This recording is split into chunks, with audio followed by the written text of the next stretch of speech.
उद्धव जी ने सोचा कि मैं ब्रह्म उपदेश दूंगा, पर भैया जो सद्गुरु भगवान को देख रही उसे क्या उपदेश दें। प्रणाम किया। यशोदा जी ने कहा अच्छा बताओ उद्धव, मेरा लाला ठीक तो है ना, वो हमें याद करता है कि नहीं करता है? हाँ माँ, वो आपको बहुत याद करते हैं। अच्छा उद्धव तुम जा रहे हो ना, तो मेरी एक बात कहना। क्या? बोले उद्धव कन्हैया से एक ही बात कहना कि अगर उसके जीवन में उसको अगर कोई सेवा करवाने की अवसर मिले तो उसकी माँ यशोदा अभी है, उसकी माँ अभी जीवित है।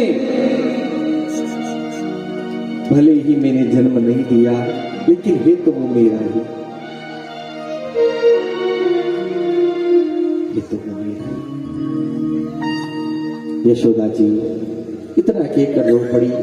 यशोदा कौन है? यशम ददाती थी यशोदा, जो दूसरे को यश प्रदान करे, जो सदैव दूसरों को आनंद प्रदान करे, उसी का नाम तो यशोदा है। वही यशोदा। हाँ,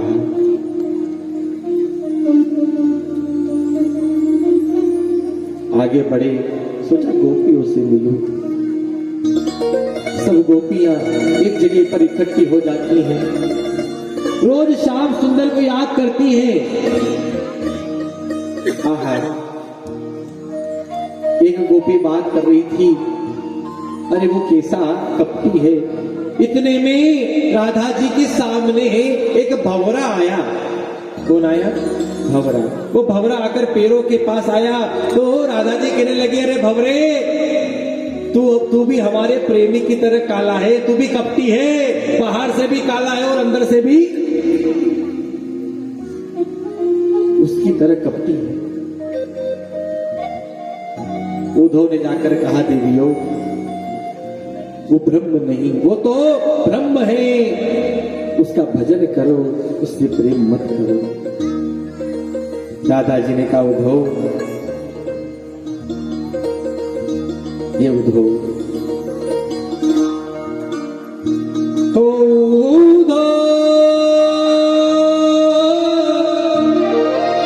मतयो समझाने जाके काटा लगे वो ही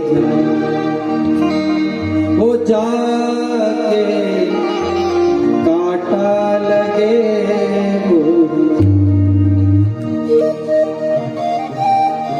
उद्धव जिसको कांटा लगता है ना, उसका दर्द कैसा हो, जिसको कांटा लगा है वही बता सकते। तुम नहीं समझोगे, तुम नहीं समझ पाओगे, क्योंकि उद्धव ये तो प्रेम की बात है,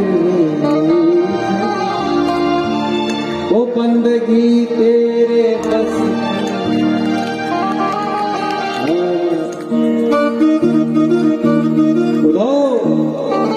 ये तो प्रेम की बात है, तुम नहीं समझ पाओगे।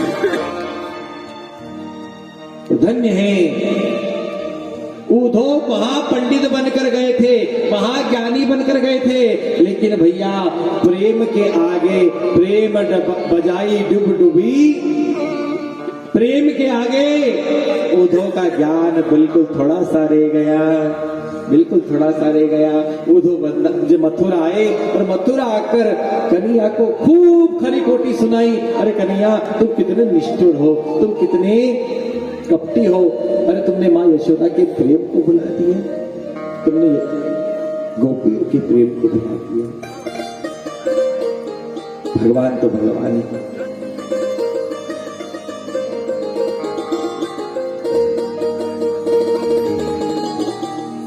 हमारे कृष्ण ने देखिए, जिस दिन से मथुरा, जिस दिन से वृंदावन छोड़ा है ना, हमारे कन्हैया ने कभी माखन को नहीं खाया। एक दिन माखन रख दिया देवकी जी ने थाली में, तो जैसे माखन को देखा कन्हैया थाली छोड़कर उठ पड़े। रोते रोते उद्धव से कहा, उद्धव जाकर मेरी देवकी माँ से कहना आज के बाद मुझे माखन ना रखें। क्यों? क्योंकि जितनी बार मैं माखन को देखता हूँ उतनी बार मुझे माँ यशोदा का वो प्रेम याद आता है। था मेरी माँ का, जो माखन का कटोरा मेरे पीछे पीछे ले लेकर दौड़ा करती थी, घूमा करती थी। धन्य है, अरे क्या वर्णन करें माँ यशोदा के प्रेम को, प्रणाम ही कर सकते हैं इसे प्रेम, इस अतिथ्य प्रेम।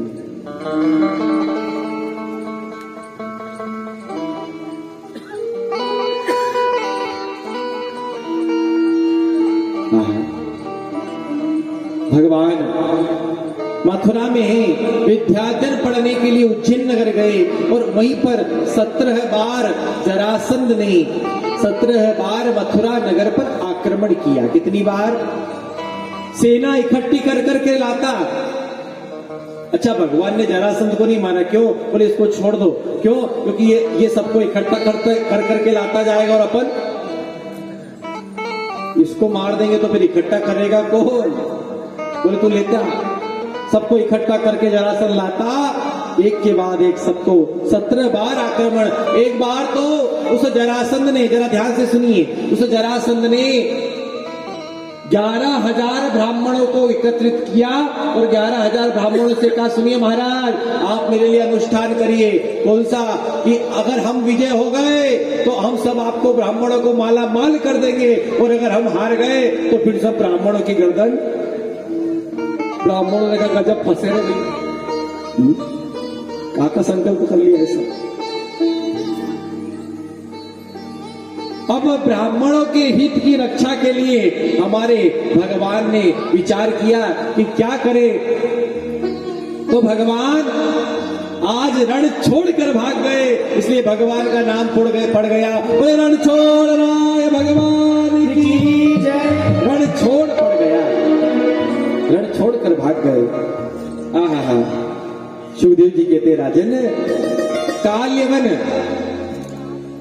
बड़ा भारी दैत्य था, बड़ा भारी राक्षस था, भगवान के पीछे आया मारने के लिए।